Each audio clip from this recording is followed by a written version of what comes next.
In the world of military shooting, Carlos Norman Hathcock II is considered a living legend.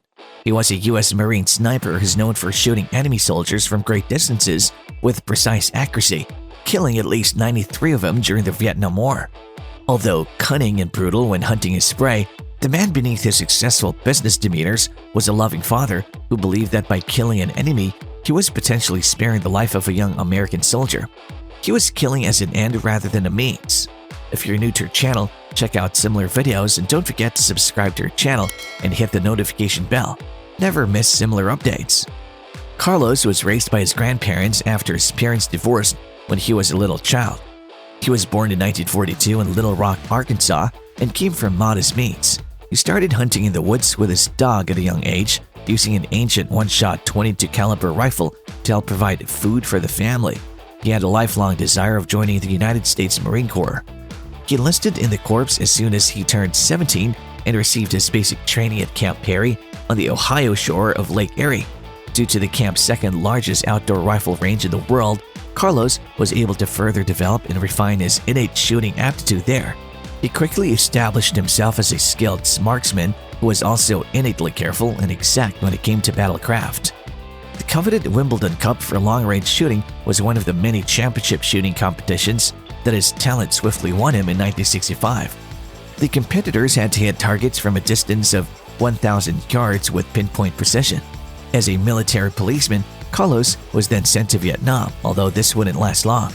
The U.S. Marine Corps was beginning to realize that the Vietnam War was an entirely different kind of conflict.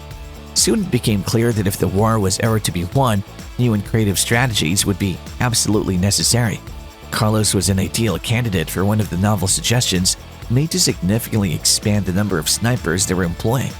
His lethal skills were quickly put to use after completing a sniper training course in South Vietnam.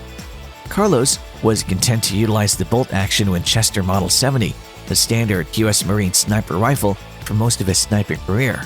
However, he occasionally utilized a powerful machine gun with a telescopic sight that he had personally customized, a Browning .50 caliber. This weapon was almost 5 feet long, and when mounted on a tripod, it weighed just under 130 pounds. It was also incredibly awkward. However, given the perfect conditions, this weapon and its potent bullet could not be matched in terms of lethality and range. Carlos demonstrated this in 1967 by employing it to break the previous record for the greatest sniper kill, hitting an enemy Viet Cong guerrilla directly in the chest at a distance of 2,500 yards as he was pushing a bike and carrying guns. A Canadian sniper in Afghanistan broke this record in 2002, 35 years after it was set. During his service in Vietnam, Carlos established a reputable name for himself. In fact, his skill as a sniper earned him the moniker White Feather.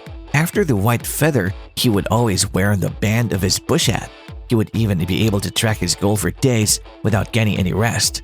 One instance was his killing the Apache woman, a nasty female Viet Cong squad leader. She was a skilled sharpshooter, interrogator, and unit leader for the Vietnamese army. However, her use of torture was what made her most well-known, including flailing them alive. Apache would enjoy tormenting trapped U.S. Marines. She would do this so that the American base would hear the screams of her victims. After hearing this, Carlos decided that enough was enough and set out to kill her, even though it was a clear-cut sniper trap. He saw her use the restroom and ordered an artillery attack, which killed 3 Viet Cong snipers there. Carlos fired a shot as she stood up and ran away, knocking her to the ground. He then fired a second shot just in case. The opposition grew so afraid of him as his white feather count increased as they placed a $30,000 bounty on his head for anyone who murdered him. This was by far the largest bounty placed during the whole fight on a U.S. sniper. He mercilessly picked off each enemy sniper one by one as they all failed miserably in their attempts to collect the bounty. He once engaged in a sniper duel with a skilled enemy sniper known only as the Cobra. Carlos thought the sniper's glimmer from his scope as he tracked the Cobra. He pressed the trigger while looking through the Winchester Model 70's crosshairs upon it. The sniper was instantly killed when a long-range bullet entered his eye socket through the sniper's own telescopic sight. Carlos understood that the Cobra had to have noticed him simultaneously for him to make such a spectacular shot. He was aware that he was only somewhat faster at the time and had high regard for his adversary's skills. Despite the fact that he would never see the firearm again, he took it as a memento and marked it. Carlos occasionally had to make tough choices. He fired on a 12-year-old Viet Cong guerrilla who was riding a bicycle carrying guns and ammo to an enemy patrol from 1,500 yards distant on top of a hill. When he realized that his fellow Marines would be shot if something wasn't done, he didn't want to kill men, in particular not kids. He fired the .50 caliber pistol by lightly depressing the trigger. The youngster was shot at a bicycle's front wheel, sending them flying over the handlebars. When the child took up an AK-47 and started firing at the hill, Carlos shot him dead with one well-aimed shot. The warning shot had not caused the boy to flee as intended. His memory of this incident would last a lifetime. Just a few days before the conclusion of his first deployment, Carlos offered to serve on a mission. The goal of this mission was to kill a North Vietnamese commander at his own forested headquarters. He had to complete it alone without a spotter at a close range of 800 yards or fewer.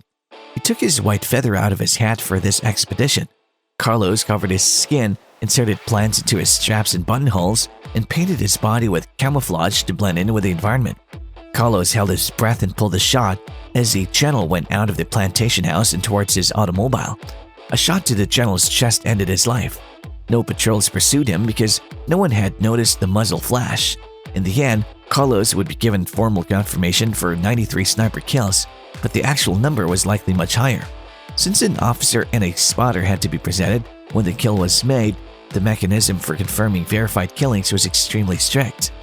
His career in frontline combat ended abruptly in 1969 when the LVT-5 amphibious armored fighting vehicle he was in hit a mine when it was traveling on a road close to his Marine base.